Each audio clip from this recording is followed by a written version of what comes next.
his title for you, so if you could just say your title. My title is, it changed a bit, Charting the L Word, Networks, Relations, and Worlds. Okay, Right. sorry for the technical glitch, but it did give Joël and Martha a chance to remind you about the 6 à 8 this evening. I wanted to start by thanking Joël and Martha for all your hard work on this conference. It's been great so far. I'm going to read this paper. It's something I've been working on for quite a long time, and hoping that it feeds into some of the discussions we've been having. From 2017, rumors of an L-word reboot began to circulate, and in early 2019, Showtime confirmed a new 8-episode series. Amidst a wave of revivals, including Queer Eye for the Straight Guy, Twin Peaks, Will and Grace, and many more, the L-word reprise shores up the series' classic brand while promising a fresh and relevant remake. On the cusp of a new generation L-word, I look back to this landmark queer women series through the figure of the chart. In the opening session of this conference, panelists pointed out the need to step back to queerly consider television as a generative, all-encompassing, and mercurial medium. I hope to contribute to this exchange by rereading a series that morphed into a transmedial brand amidst key transformations in the American television industry, pay cable and premium audiences, the marketing of quality TV, including explicit queer sexuality, and the spreading of television intertext and content across digital media platforms. So this is a kind of a backstitch. It's going back to a moment or a kind of an important conjuncture, I think, in white queer or queer televisuality to try to understand what was happening in that conjuncture as a moment that was important in this process of change, but that is no longer with us in a way, but it might offer us some insights. A recurring motif cleverly interwoven between the narrative and the commercial intertext. The chart is emblematic of the L-word branding through discourses of community and connectivity. In the pilot episode, Alice explains a whiteboard chart to her closeted friend Dana. I've given you the dialogue. Alice, let's see how many people would it take to link you and me? Dana, that's impossible. Alice, Melanie slept with Heather, yada, yada, yada. 4, that's how many people it takes to link you to me, Dana. It's like this whole crazy, tidy little world. Alice, crazy, yes, but not tidy. Here, Alice deploys the chart to introduce an unfamiliar world to straight premium audiences while slyly offering queer women an intelligible lesbian culture of relatedness. Here, this is Janet Karsten's term. Like any story, the L-word generates a bounded diegetic sense of a world, a group of characters, a set of relations. In 2004, Eve Sedgwick identified the novelty of the L-word in its scope. Palpably, the quantitative effect of merely additional change, dramatizing more than one lesbian plot at a time, makes a qualitative difference in viewers' encounter with social reality. A visible world in which lesbians exist, go on existing, exist in forms beyond the solitary and the couple, sustain and develop relations among themselves of difference and commonality. This passage acknowledges the L-word as a queer world-making venture, understood as forms of affective, erotic, and personal living that are public in the sense of accessible, available to memory, and sustained through collective activity. That's Berlant and Warner, of course, Sex in Public. A recurring point of reference for the show's producers, fans, and critics, the chart makes visible and televisual an erstwhile underground queer women's affective and sexual economy of desire and relationality. Several people commented yesterday that television generates time and space for more complex queer stories, characters, aesthetic forms, and, I would argue, relations. Reading for relations rather than visibility, representation, or identity, I argue that this series exemplifies how television as cultural form both maps and constructs sexual, social, economic, and technologically mediated relations. Drawing on cultural studies, revisionist kinship theory, and literature on queer world-making, I reflect on the simultaneously generative normative and self-limiting dynamics of community and connectedness in and around the L word. So this section is called Cultural Form and Networks. For Roger Silverstone, to understand a medium as cultural form means identifying a technologically and institutionally discrete form of cultural framing and expression, one which can only be understood in situ as in turn an expression of wider social, political, and economic forces. Raymond Williams considered television in relation to post-war socioeconomic relations of mobile privatization, while Lynn Spiegel explored how American television was embedded into the post-war family home. So these are the oldies, but I would say the goodies of cultural studies. As an alternative to the televisual nuclear family form, journalist Ethan Waters describes a certain shock of recognition when he first saw Friends. For Waters, the series captured a generational experience of what he calls his urban tribe of 20 and 30-somethings who create community through friends in the city.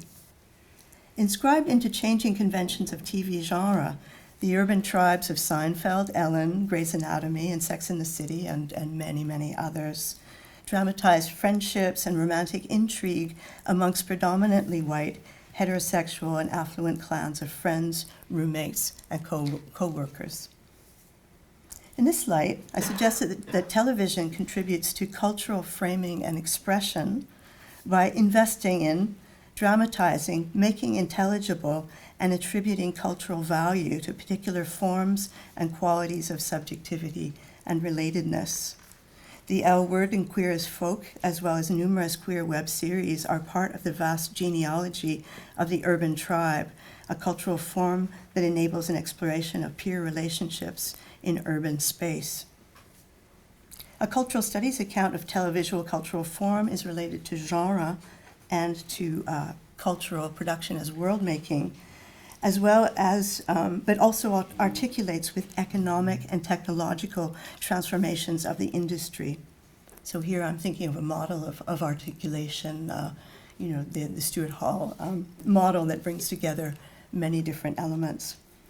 The idea of cultural form also articulates in complicated ways with what Williams would call ways of life, everyday life. The concept of cultural form is also used in cultural anthropology. Notably, David M. Schneider describes American kinship as a cultural form, a system of symbols. Importantly, cultural form is a discursive and ideological figure that cannot encompass the variety of lived and imagined experiences of relationality. Television as cultural form both maps and helps constitute intelligible worlds of sexual, social, and economic relations. The ubiquitous familiar quality of television as stitched into everyday life and experience makes it a powerful force for the negotiation of public intimacies.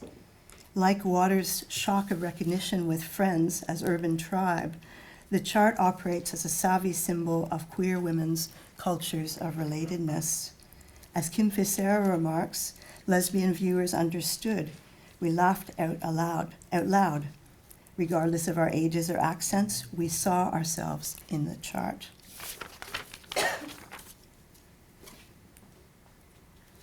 What would it mean to consider the chart as a genealogical diagram? What types and qualities of relationality does it privilege? Visual anthropologist Mary Bouquet describes genealogical diagrams as performative practices that help constitute the objects they represent.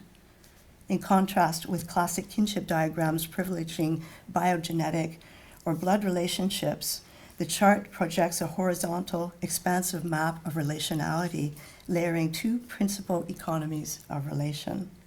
Most literally, Alice's chart maps libidinous, consensual, and non-procreative sexual relations, mostly among women. On the other hand, the serial narrative is organized around an urban clan, or what we might call a family of choice. These two logics evoke a core tension within queer theory between a relational logic on the one hand and sexuality is fundamentally anti-relational or antisocial on the other. Following Leo Bersani, sex negates the social. refuting any notion that erotic activity might produce a homologue for, let alone directly produce, expansive fields of kin, community, or democracy. So just as an aside, I have, as I think about Bersani and his idea of sex as this self-shattering experience, I can't help but think about how queer women often tend to collect our ex-lovers and prospective lovers into a very kind of loosey-goosey kind of field of kinship, if you like. And I couldn't help but think of that and think about the tension between friendship and sexuality amongst queer women as something more complex and more nuanced than that. This particular iteration of the chart, the one that is up here, highlights in hot pink a core group of friends, roommates, fuck buddies, and ex-lovers in fluid and shifting relations. WikiWand helpfully describes the color coding, where pink stands in for main female characters, blue main male characters, purple and green as minor characters, female and male respectively, while gray signifies characters that are only alluded to. Returning to the dialogic and contested relation between television as cultural form and lived cultures of relatedness, the chart encapsulates something of Kath Weston's classic ethnographic account of chosen families in the Bay Areas of the 1980s. Weston describes kinship practices that cross household lines, extending relations of friendship, lovers, and ex-lovers. For this theorist, these families of choice resemble networks in the sense that they could cross household lines and were based on ties that radiated outward from individuals like spokes on the wheel, a little bit like this diagram. Here, peer relationships prevail over intergenerational kinship grounded in biology and descent. And as an example, I've included just a frame of Sue Friedrich's classic film Sink or Swim, where she brings in, her father was a cultural anthropologist, so she kind of brings into her film this classic kind of heteronormative map of kinship based on descent and biogenetic relation. Weston's respondents distinguish between acquaintances and an inner circle of chosen family, with these latter attachments anchored in cooperative history, or what Weston calls temporal depth. Relationships that had weathered conflict, like relationships sustained over miles, but especially over time. That's Weston. Returning to television as a cornucopia of time and space, it was the outward scope of multiple characters, relationships, and plot lines over 6 series of 50-minute episodes that enabled unprecedented televisual temporal depth for queer female audiences. How does this economy of attachment, friendship, temporal depth align with the chart's mapping of sexual relations? Main characters are plotted as nodal points in a field of sexual connection, with other names coded for gender and proximity to the inner circle. Clearly, all characters are not equal. Significantly, this network simulation projects a world of relationality seemingly undifferentiated by gender, race and class. Read at face value, all sexual relations are equal in the chart, which privileges neither monogamy nor reproduction. Meanwhile, as a rhetorical figure, the chart reaches out from core characters to secondary characters and hypothetically beyond the edges of the graphic, the interface, or the series' diegetic world. As a hinge between diegesis and audience, the chart as an expansive and self-reflexive in-joke of relationality could potentially include all queer women, heck, all potential L-word viewers and fans, according to a logic of degrees of separation. Let me now turn to season 4, where Alice transforms the chart into a queer women's social networking site in parallel with the appearance of Papi, a Latina lover with mythic sexual powers. Now, finally, I have a small clip for you. Okay. I'm not sure if I'm going to get sound in here. Here we go.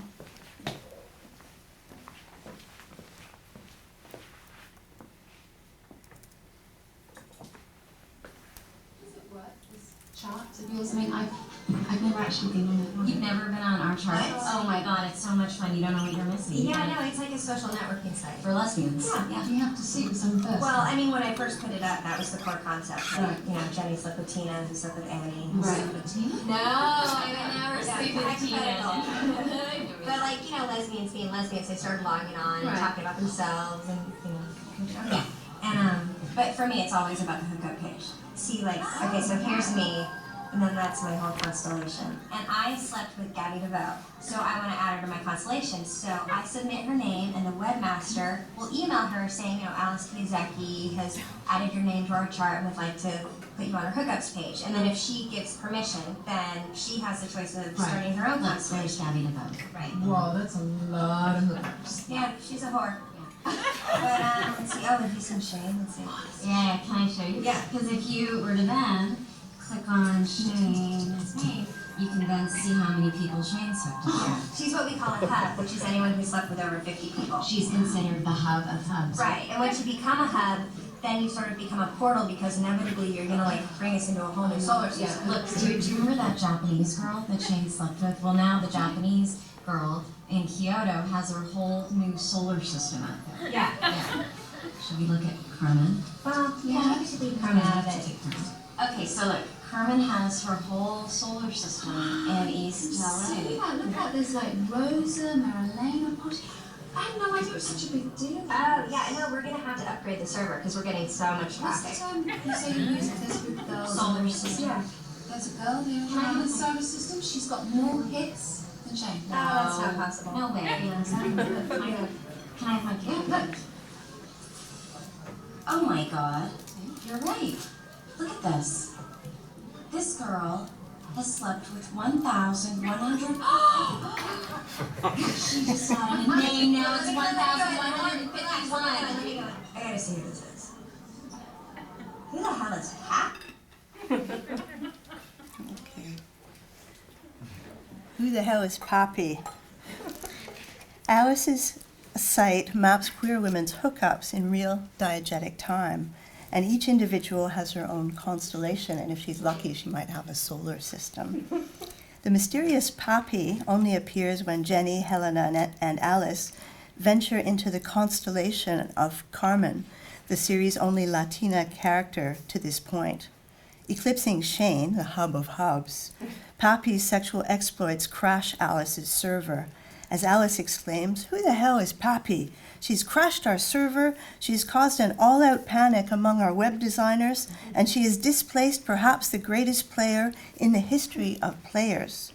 To paraphrase Bersani, this chart-shattering moment takes place even before the sexually potent Latina lover appears on screen. Alice's quest for the mysterious Papi extends over 2 episodes, bringing her to the wrong side of the tracks into an exotic queer Latino club, a shady bar, and a Latino restaurant. Each of these ventures evoke what Guzman and Valdivia call Latina tropicalism, that was mentioned by a previous speaker. So bright colors, rhythmic music, and the commodification of brown-skinned bodies, we could say. And when Alice finally meets the elusive Latina hub, Papi salaciously offers the full tour of her limousine. "I'll take you places you've never been before." At first skeptical of Papi's sexual prowess, Alice, after a long, quite protracted sex scene, is panting and sweating, and she says, "Papi, what have you done to me?" It's hardly news that the character of Papi reproduces Latina types as addictively romantic, sensual, sexual, and even exotically dangerous. It's worth noting that Papi is played by Janine Gavankar, an actress of Indian and Dutch background. Gavankar's casting as a one-season wonder, going to the queer of colors being shipped out the door, coincides with that of Marina, the vaguely European femme fatale of the first series, played by Karina Lombard, who is of Polynesian and European descent. So I'm not advocating a one-to-one authenticity of racialized or gendered casting here, but this offhand, jokey kind of discourse around the logic of race underscores the point that issues of representation and identity are still relevant and require careful thought in queer television criticism. Eileen Chaikin promises to do better in the new generation L Word. We'll see. So returning to cultural form and queer world making, it is a Latina of color's sexual potency that briefly destabilizes the chart as a colorblind, class-blind, age-blind, and dislocated televisual logic of boundless sexual relationality. As cultural anthropologists Edwards and Strathern argue, all figures of relatedness and inclusion are also self-limiting figures of exclusion. However, in the series marketed on strength of explicit sexuality, particularly between women, the extended climax scripted around the Papi character only fleetingly interrupts and briefly ups the ante of a serialized sexual spectacle, business as usual. So let me just close. Am I way over time? I'm okay? Okay. I just want to open out here to a much broader sense of the chart that I couldn't cram it into the paper. I didn't want to make you suffer and try to do something too condensed. So as a frame out, I only began to get a critical grip on the chart as a seamless logic of nested logics of relatedness, worlds, the planet, constellations, networks, hubs, solar systems, when it breaks down or self-destructs. Of course, the chart's other self-shattering moment happened off-screen when Chaikin and Showtime pulled the plug on their real-life social networking site, Our Chart, in November 2008. Recall that Chaikin, Showtime, and various L Word cast members launched the real-life Our Chart in January 2007, alongside Alice's diegetic launch of her site. That's the play of the series. And I just want to maybe close by, if we have a look at this kind of discourse in the commercial intertext around this series, to see how series producer and creator Eileen Chaikin and series star Jennifer Beals talk about this logic of connectivity. So Chaikin, this idea of community and interconnectivity has been our central thematic motif from the very beginning. Beals, which he later evolved into a radio show on KCRW, LA's popular independent radio station, and eventually into an online site, much like the one we're about to show you. Yes? What is your astrological sign? Sorry? Your astrological sign. Your star sign? Yeah, your star sign, sun sign. Oh, maybe just finish and then I'm happy to answer. It's not a secret. Yeah. Which they're about to show you. Chaikin, a classic case of life imitates art. We looked at this story and we went out to our friends at Showtime and CBS and said, we really shouldn't do this, don't you think? It didn't take much convincing. Not only is the spending power of the gay market currently estimated up to $641 million, gay consumers are more likely to use their credit cards for online purchases. Beals. The Our Chart social network is a logical extension of Alice's chart from the L Word, created expressly for the real-life L Word out there, so that, as Alice says on the show, we can all reach out from the alienation of modern life in order to make connections and form lasting relationships. We hope Our Chart fulfills that purpose for a large and growing community. So here we see this kind of extraordinary conflation of different forms of relationality that all line up around the figure of the chart in really, really interesting ways. So I guess that I was pleased by the way that these things line up for analytic purposes. But going back to what I said at the beginning of the paper, if this is a return to a particular televisual industrial conjuncture, a particular show, it's worth noting that Julia Himberg and other commentators have said, well, there will not be more of these ensemble sort of queer shows like Queer as Folk or the L Word anymore, because the industry has moved on to more new forms of novelty, although they might reboot the sort of the known brand. So in a sense, we are rendered elsewhere were taken elsewhere in the contemporary moment. But I guess I was just interested in the possibilities of thinking about relation across different fields, for thinking about sort of a bit tongue-in-cheek in relation to queer anti-relational thought, but to think about different forms of relation that morph around changing televisual cultural form.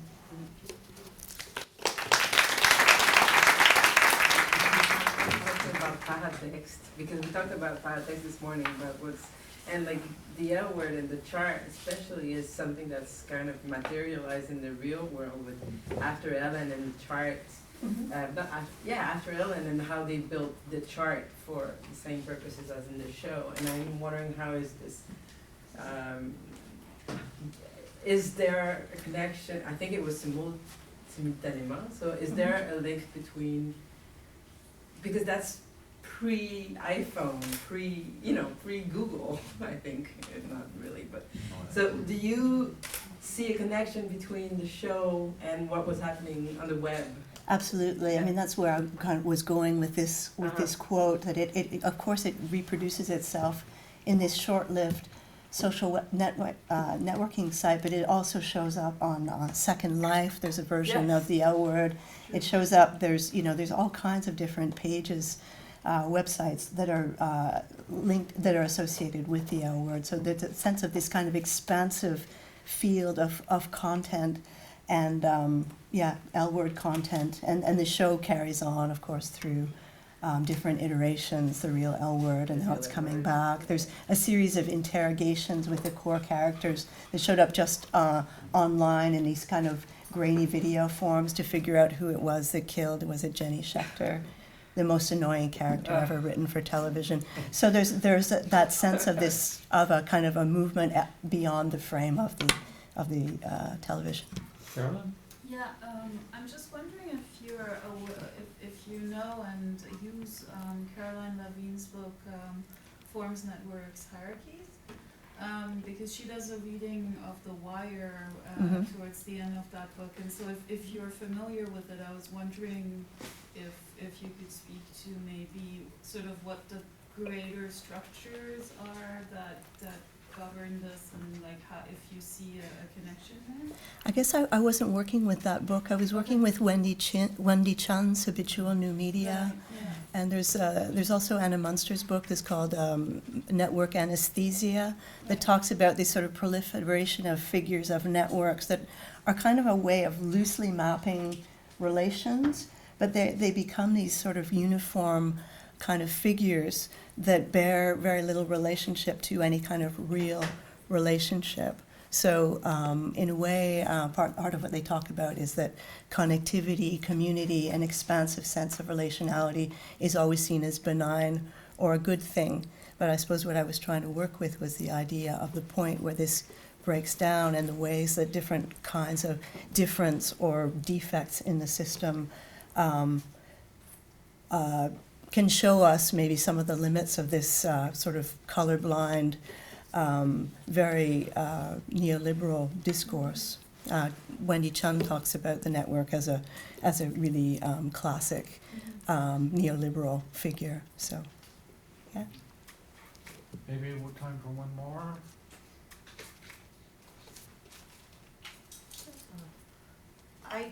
I think that what you were just saying at the end about the way that it becomes neoliberal is really important. I, of course, watched the L Word when it was on. I also, as somebody who teaches television studies, every semester in my TV studies courses, I also teach soap operas. And I make a chart way before this even. I would make it trying to explain soap operas to people of all like the relations between soaps. Between the characters on soaps, but in my charts, which when this came on, everybody emailed me and they were like, they have a version of the chart you're doing. But in my charts, especially because they're soap operas, there were not only romantic cookbooks, but again, family relations, work relations, and everybody's favorite crazed obsessions, which are like insanity and stuff. So what in a way I both loved, but was troubled by with our chart when it was on the program, was that it did seem to limit the sense of relationality to sex, basically. So it had this very kind of narrowing. It was about individual hookups, right? and other kinds of relationality, people who work together, were longtime best buddies, or whatever it might have been, were kind of left out. So I felt like it limited to that. Then when it went online, if I remember it right, it did open to much more, because Yes. people, fans would write in, and then the links were less about sex and more actually about fandom, about which people knew each. Yes. But of course they tried to monetize it, so then they're like monetizing fandom, that, you know, it was like Chaikin's property, it wasn't a fan property themselves, and of course she could close it down whenever she wanted to, which she did, and then everybody was so angry that they had participated in this networking that then just disappeared. So Yeah. it seemed like the chart sort of either on the program narrowed to like a pretty, I think, simplistic version of sex, right? Or it narrowed online to basically like, if we can make money off this, we'll keep it up, and as long, but once people's relations no longer make us money, we don't care about maintaining their relations online. So I think that, I'm just curious what you think about it, because it seemed like mostly during your talk, you were kind of talking about the great possibilities through it. Yes, yeah. And I do think there are possibilities. Yeah.